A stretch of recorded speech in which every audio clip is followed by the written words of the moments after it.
기도하겠습니다. 참 좋으신 하나님, 이제 주의 말씀을 듣습니다. 살아있는 말씀 가운데 우리 성도들이 아멘의 은혜를 누리게 하여 주시옵소서. 예수님 이름으로 기도하옵나이다. 아멘. 할렐루야. 우리 옆에 분들과 한번 인사하고 축복했으면 좋겠습니다. 사랑합니다. 한번 축복합시다. 예, 보고 싶었습니다라고도 한번 인사해 볼까요? 예, 보고 싶었습니다.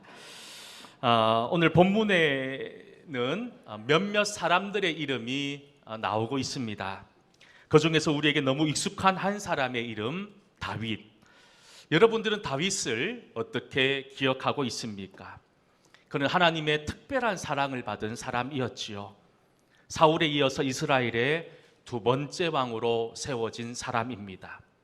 이스라엘의 첫 번째 왕 사울이 블레셋과의 전쟁에서 전사한 후에 다윗은 헤브론에서 유다 지파의 왕으로 추대됩니다. 하지만 유다 지파를 제외한 나머지 이스라엘 지파들은 사울 왕의 아들인 이스보셋이라는 사람을 왕으로 추대하게 되지요. 그러므로 이스라엘 민족 간의 싸움이 시작됩니다.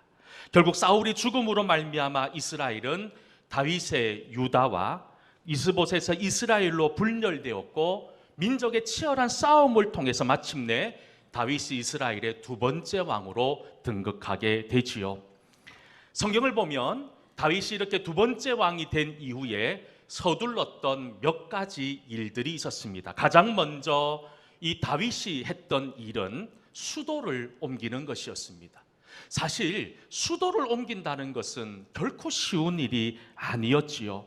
다윗이 처음 유다 지파의 왕으로 즉위되었을 때는 이 유대 지방, 이 남부 지역에 있는 헤브론이라는 곳에서 왕으로 추대되었지만, 이 유다 지파 수도로서는 손색이 없었지만 전체 이스라엘을 통치하고 관할하기에는 매우 제한적일 수밖에 없었던 거예요. 그래서 결국 다윗이 왕이 된 이후에 이스라엘 전체를 잘 통치할 수 있는, 지정학적으로도 중립적이고 또 모든 지파들을 다스리기에 가장 적합한 곳을 찾아 수도를 옮길 필요가 있었던 거예요.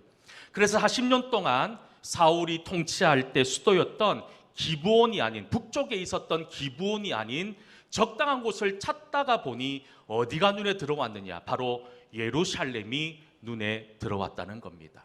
근데 그 예루살렘은 지금 유다 사람들이 점령하고 있는 지역이 아니었던 거예요. 이방민족이었던 여부수 족속이 이 예루살렘을 점령하고 있었고, 또 이 예루살렘은 천하의 요새였어요. 공격하고 점령하기가 너무너무 힘든 곳이었지만 하나님의 은혜로 이곳 예루살렘을 정복하고 예루살렘으로 수도를 옮기는 일을 다윗은 첫 번째 왕이 된 이후에 가장 먼저 하게 되었다는 겁니다. 그런데 사실 다윗에게 있어서 가장 중요했던 일은 수도를 옮기는 것이 아니었어요. 다윗에게 있어서 정말로 수건 사업과 같은 것이 뭐였냐면, 오랫동안 이곳저곳 떠돌아다니고 있었던 하나님의 법궤를 수도인 예루살렘으로 옮기는 것을 아마 다윗은 자신의 최고의 목적으로 삼고 있었던 사람입니다. 출애굽한 이스라엘 백성들, 하나님께서 광야에서 이스라엘 백성들에게 십계명 돌판 2개를 허락해 주셨습니다. 그리고 그 돌판을 특별히 보관할 수 있는 상자를 만들라고 명령하셨지요. 그래서 그 명령에 따라서 모세는 하나님이 정해준 사이즈, 규격에 따라서 그 법궤를 만들지요. 그리고 하나님께서는 그 법궤를 옮길 때마다 손을 대지 말고 그것을 어깨에 메고 옮기라라고 하는 운반하는 방법까지도 명령하셨습니다. 법궤는 무엇입니까? 바로 하나님의 임재를 상징하는 것이었습니다. 이스라엘 백성들이 광야에서 행군할 때 늘 법궤를 맨 제사장들이 앞장서서 걸어갔습니다.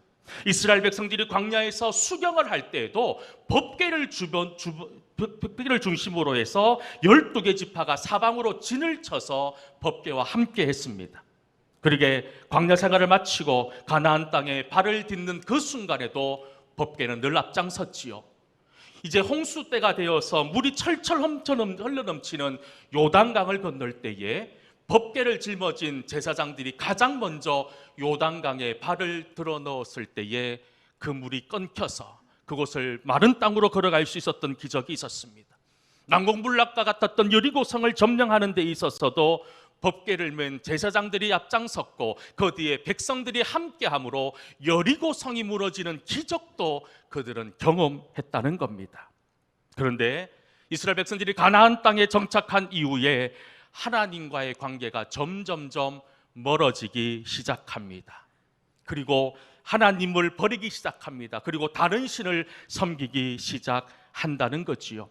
그런데 오늘 본문 말씀 앞서서 나오고 있는 사무엘하 4장부터 7장까지의 말씀을 보면 블레셋과의 전쟁을 하고 있는 이스라엘 백성들의 이야기가 나오고 있습니다. 그런데 블레셋과 전쟁을 치렀는데 첫 번째 전쟁에서 그렇게 용맹했던 유다의 병력들 4,000명이 전사하고 말았습니다. 전쟁에서 크게 패하고 말았다는 거지요. 그리고 그 당시 장로들이 모여서 의논합니다. 우리 패배의 이유와 원인이 무엇인가? 그리고 그들이 머리를 맞대고 내린 결론이 뭐였냐면 전쟁터에 하나님의 법궤가 없었기 때문에 이 전쟁에서 패했다라고 하는 결론을 얻게 된다는 겁니다. 그래서 엘리 제사장의 두 아들인 홈니와 비느하스가 잘 보서져 있었던 법궤를 전쟁터 한가운데로 가지고 옵니다. 이제 법궤가 우리에게 왔으니 우리가 승리할 것이라고 하는 기대를 가지고 군사들의 사기는 높아졌습니다. 그리고 전쟁을 통해서 승리를 예상했지만 법궤가 있음에도 불구하고 그 블레셋과의 전쟁에서 참패를 하고 맙니다. 그리고 그곳에서 그들이 그렇게 소중하고 귀하게 생각했던 법궤마저도 블레셋에게 빼앗기고 마는 그런 참사가 일어나고 말았다는 겁니다. 그런데 이 일을 계기로 여러분, 원래 이스라엘 백성들은 하나님이 통치하는 신정국가였어요. 하나님이 역사하고 하나님이 이끌어주는 나라가 이스라엘이었는데 이 일을 계기로 이스라엘 사람들에게 어떤 마음이 생기느냐, 우리에게도 강력한 왕이 있어야겠다는 거예요. 블레셋같이 강력한 왕이 있어야지만 이 세상 속에 살아갈 수 있겠다라고 생각하고 이 법궤를 빼앗긴 이후로부터 자신들에게 왕을 달라고 요청하기 시작하는 거예요. 그래서 세워진 왕이 누구냐? 바로 이스라엘의 첫 번째 왕이었던 사울 왕이었던 겁니다. 그런데 전리품으로 이 법궤를 가져갔던 블레셋, 그것은 골칫거리였어요.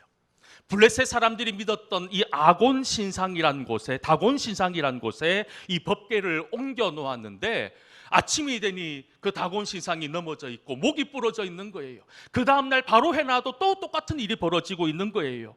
근데 그뿐만 아니라 블레셋 땅에 악성 종기가 퍼져서 수많은 사람들이 죽어나가기 시작합니다. 그래서 이 블레셋 사람들은 자기들이 뺏어온 이 법궤를 다시 유대 땅으로 돌려주기로 마음을 먹고 그렇게 7개월 만에 법궤는 다시 이스라엘 땅으로 돌아옵니다. 그런데 이 법궤가 자기의 원래의 자리를 찾지 못하고 이곳저곳 또 돌아다니면서 오랜 시간을 보내게 되고, 그리고 여러 과정을 거쳐서 오늘 말씀에 보면 유대 땅 기럇-여아림 아비나답의 집에 이 법궤가 모서져 있었다는 겁니다. 이제 이때부터 다윗이 다시 법궤를 예루살렘으로 옮기겠다라고 하는 말씀으로 사라져 있었던 법궤 이야기가 시작된다는 겁니다. 수십 년 동안 법궤는 이스라엘 백성들의 기억에 사라져 버렸던 겁니다. 그런데 오늘 본문에 갑자기 등장하고 있다는 거예요. 다윗이 왕이 된 이후에 예루살렘으로 수도를 옮긴과 동시에 저 멀리 떨어져 있었던 법궤를 예루살렘 중심으로 옮겨야겠다고 결정했다는 겁니다. 그리고 그 법궤를 옮기는 과정 속에서 일어났던 한 이야기가 오늘 우리가 함께 읽었던 본문의 이야기입니다. 오늘 본문 1절은 이렇게 시작하고 있습니다. 우리 1절 말씀을 함께 읽어보도록 하겠습니다. 다윗이 이스라엘에서 뽑은, 여러분, 다윗은 이 법궤를 옮기기 위해서 무려 3만 명이나 되는 엄청난 병력을 동원합니다. 사실 법궤는 아담합니다. 별로 크지 않는, 그저 두어 사람 한 4명 정도면 충분히 짊어질 수 있는 크기의 사이즈였는데 이렇게 법궤를 옮기기 위해서 3만 명이나 되는 수많은 인파들을 동원했다는 겁니다. 다윗의 입장에서는 제대로 준비하고 싶었던 거예요. 자신의 온 마음과 온 정성을 다해서 이 법궤를 옮기고 싶은 마음이 있었던 겁니다. 다윗의 그 마음을 담아서 이제 법궤를 수레에 모시고 행군을 시작합니다. 각종 악기가 법궤가 나가는 길 위에 한 찬양으로 영광을 올려드립니다. 그리고 그 뒤를 다윗과 모든 이스라엘 백성들이 함께 그 뒤를 따라갑니다. 이 법궤를 옮기는 데 있어서 너무너무 완벽해 보입니다. 부족한 것이 없어 보이는 그 상황 가운데 이게 어찌된 일입니까? 사실 성경을 읽다 보면 이해되지 않는 몇몇 말씀들을 보게 되는데, 아마 오늘 우리가 함께 읽은 이 본문의 말씀이 사실 쉽게 이해하기 힘든 이야기 중에 하나입니다. 순조롭게 예루살렘으로 올라가고 있었던 수레가 나곤의 타작마당이라는 곳에 이르렀을 때에 수레를 끌고 가고 있었던 소가 날뛰기 시작합니다. 그리고 그 수레에 담겨져 있는 법궤가 땅바닥으로 내동댕이 칠 상황 가운데 놓여 있었다는 겁니다. 6절 7절이 그때의 그 상황을 이렇게 이야기하고 있습니다. 우리 6절과 7절 말씀을 함께 읽어보도록 하겠습니다. 그들이 나곤의 타작마당에 이르렀으는 소들이 뛰므로 웃사가 손을 들어 여호와 하나님이 잘못함으로 말미암아 진노하사 그를 그곳에서 치시니 그가 거기 하나님의 궤 곁에서 죽으니라. 아멘. 수레 위에 있던 법궤가 땅바닥으로 내동댕이 칠 그 순간 웃사가 하나님의 법궤를 붙잡았습니다. 붙잡았어요. 근데 그 순간 그 자리에서 웃사가 즉사하고 말았다는 겁니다. 특히 7절에서 뭐라고 이야기합니까? 웃사가 잘못했다라고 기록합니다. 여러분, 웃사가 무엇을 잘못했는 것일까요? 정말 웃사가 잘못한 게 있습니까? 사실 생각해보면 웃사만큼 억울한 사람도 없어 보입니다. 소가 뛰어서 하나님의 법궤가 땅바닥에 떨어지는 그 상황이라면 어느 누구든지 그것에 손을 대고 그것이 땅에 떨어지지 않도록 받아들였을 거예요. 여러분, 그런데도 불구하고 오늘 웃사의 행위는 하나님 보시기에 잘못됐다는 겁니다. 어떻게 보면 웃사의 행위는 급박한 상황에서 이루어진 일이었고, 중요한 것은 그 동기가 악하지 않았기 때문에 용서가 되고 이해가 되는 상황이었음에도 불구하고 하나님 보시기에는 그의 행동이 악하였다라고 정의하고 있다는 겁니다. 여러분, 여기까지 이 진행된 이야기들을 살펴보면 이해가 되지 않습니다. 왜 하나님이 이렇게 하셨을까? 하지만 여기서 우리가 한 가지 정말로 확인하고 넘어가야 될 것이 하나 있습니다. 그것은 뭐냐 하면 하나님께서 법궤를 만들라 하시고 그 법궤에 대한 규례를 정해 주셨는데, 특별히 이 법궤를 옮기는 방법 중에서 특별히 어떤 방법을 선택했냐면 레위 지파 중에서도 고핫 자손에게만 이 법궤를 옮길 수 있도록 하셨어요. 그것도 손으로 옮길 수 있는 것이 아니라 그것에 장대를 꼽아서 어깨에 메고 옮기라고 하는 하나님의 분명한 방법을 명시해 주셨다는 겁니다.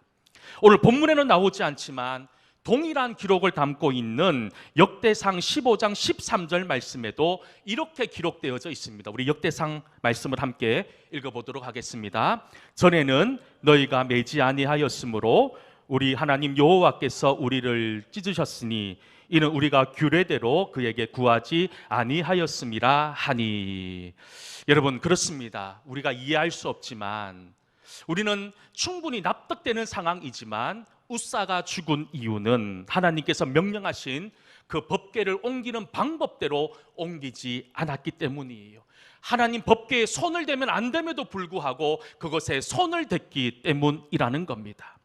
아무리 그 의도가 좋아 보이고 그 의도가 아무런 악의가 없다 하더라도 그 방법, 하나님이 만들어주신, 하나님이 정하신 방법과 달랐기 때문인 거지요.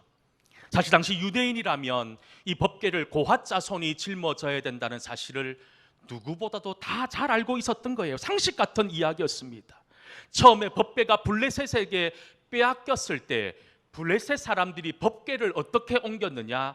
지금 이스라엘 백성들이 하고 있는 것처럼 수레에 그 법궤를 실어서 옮겼어요. 그런데 하나님께서는요, 블레셋 사람들이 법궤를 수레에 담고 옮기는 것에 대해서는 아무런 책임도 묻지 않으셨습니다.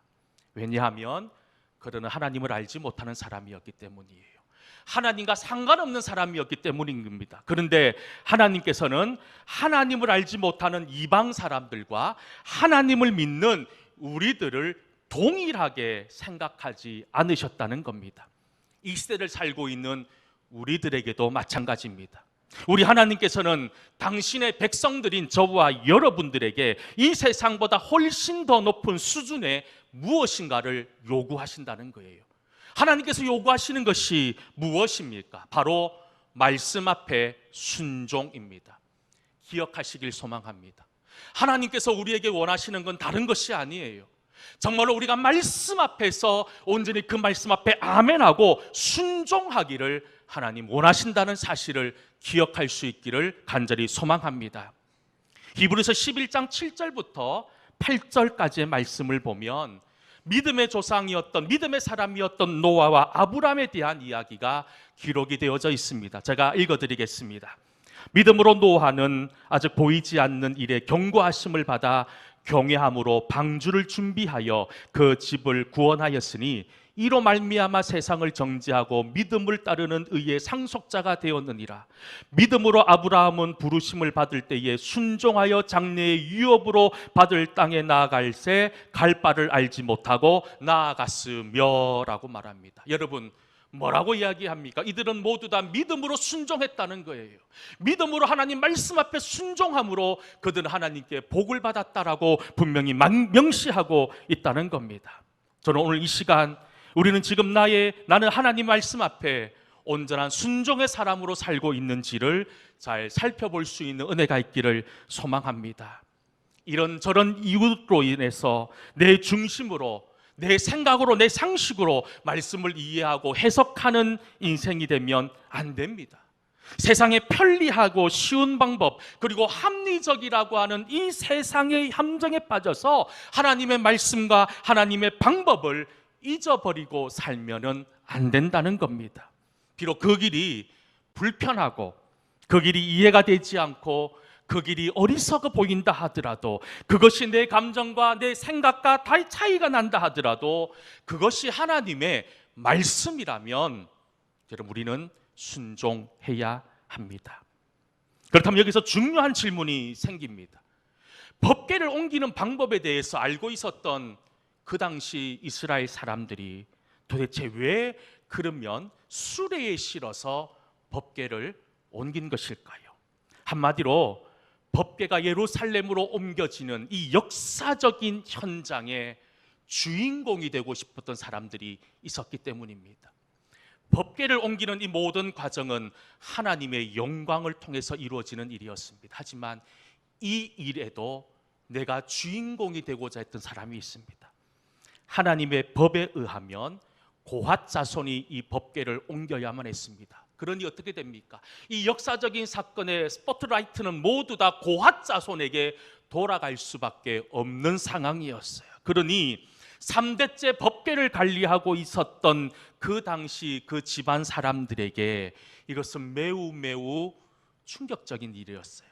아니, 우리가 3대 동안 수십 년 동안 이 법궤를 온 정성을 다해 봉헌하고 지켜왔는데 이 마지막 마침표에 우리의 이름이 올라가야 되는데 다른 사람의 이름이 올라가는 것에 대해서 매우 불편했습니다. 그리고 그들이 짜낸 생각이 뭐냐 하면 수레였습니다. 그 수레를 여러분 화려하게 만들었을 거예요. 지금 한 번도 보지 못했던 엄청나게 화려하게 그 수레를 만들었습니다. 고핫 자손의 어깨가 아니라 인간의 교묘하게 만든 그 수레에 실려서 법궤가 예루살렘으로 올라가기 시작합니다. 그리고 옮겨지는 법궤 주변에도 오늘 본문에도 나오는 것처럼 고핫 자손의 사람들이 앞뒤 좌우로 경호원처럼 호위하며 올라가고 있는 장면을 보게 된다는 겁니다. 이것에 대한 분명한 증거가 또 하나 더 나오고 있습니다. 오늘 6절 말씀에 보면 그들의 상황이 어떠했는지를 짐작할 수 있습니다. 6절 말씀을 함께 읽어보도록 하겠습니다. 그들이 나곤의 타작마당에 이르렀으는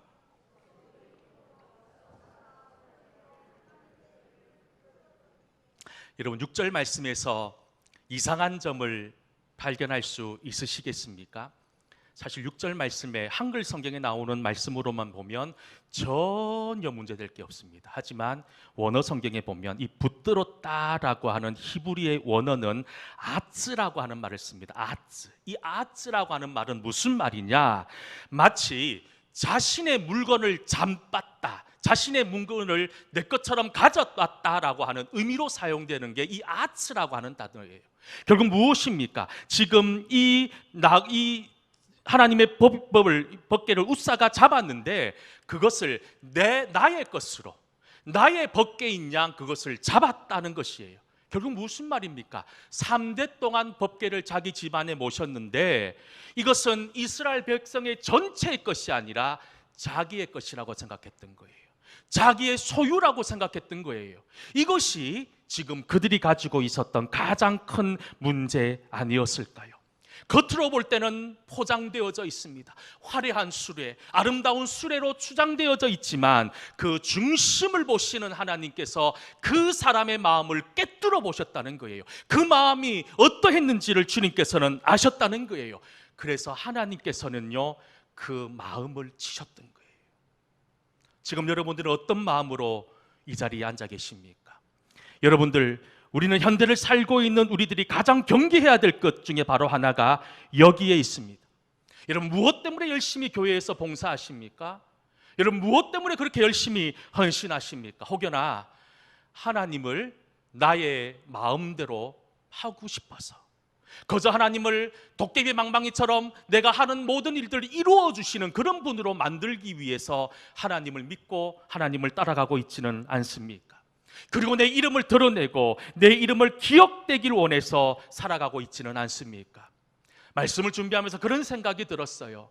지금 그 당시 법궤를 옮길 때 사람들이 잃어버렸던 것이 있었습니다. 그것은 바로 하나님 앞에 겸손이었습니다. 겸손을 잃어버리니 내가 그럴 수 있다라고 생각합니다. 이것은 내 거라고 생각합니다. 여러분, 저는 여러분들이 겸손을 잃어버리지 않기를 소망합니다.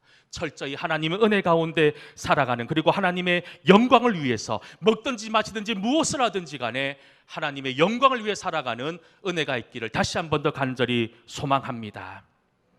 그런데 여기서 우리가 정말 흥미로운 사실을 또 하나 발견하게 됩니다. 그것은 바로 다윗의 반응이지요. 8절 말씀에 보면 다윗의 반응이 드러납니다. 우리 8절 말씀을 한번 읽어볼까요? 여호와께서 우사를 치심으로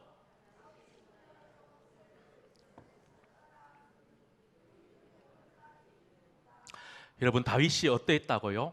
마음에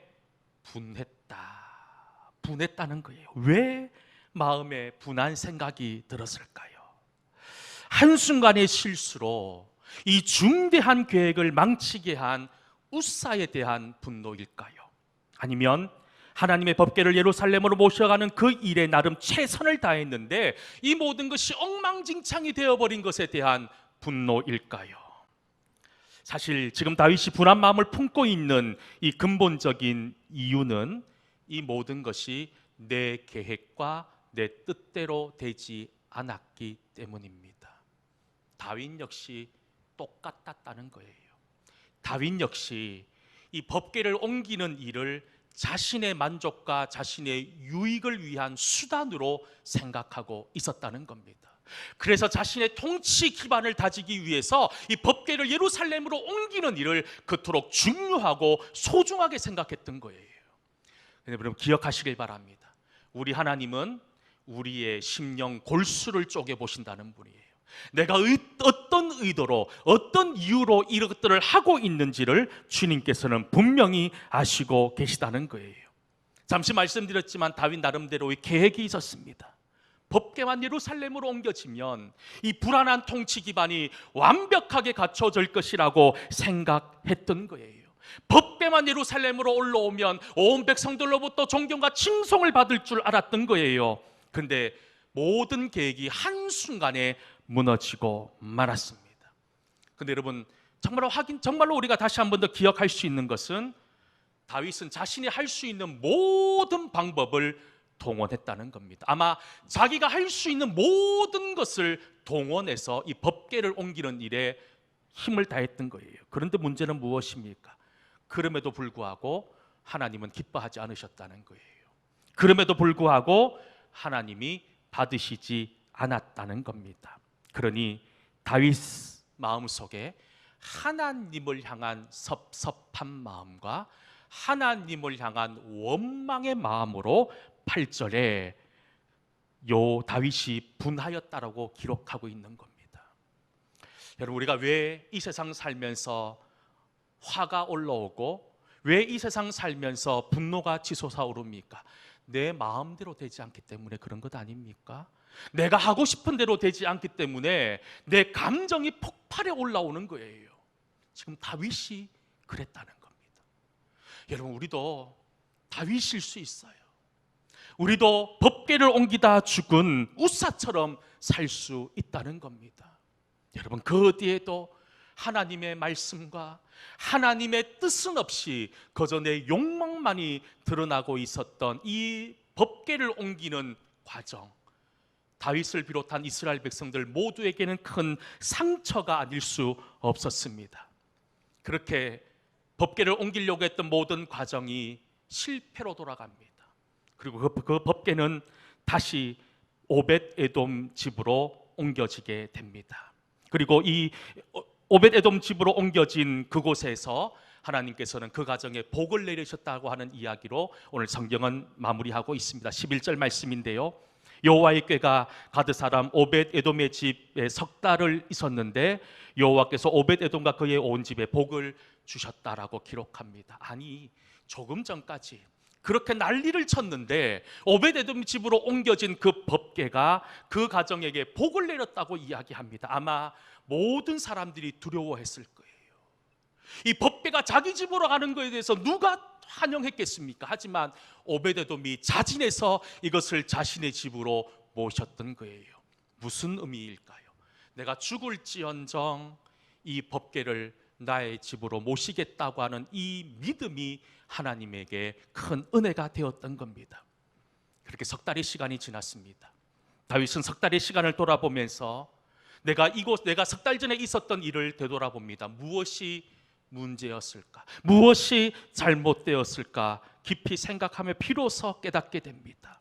석 달 전에 있었던 일은 무서운 심판이 아니라 하나님의 사랑의 채찍이었음을 비로소 깨닫게 되었다는 겁니다. 물론 큰 실패의 아픔이 있었습니다. 그렇지만 아픔이 있었지만 다윗은 다시 법궤를 예루살렘으로 옮길 계획을 가지고 실행에 옮깁니다.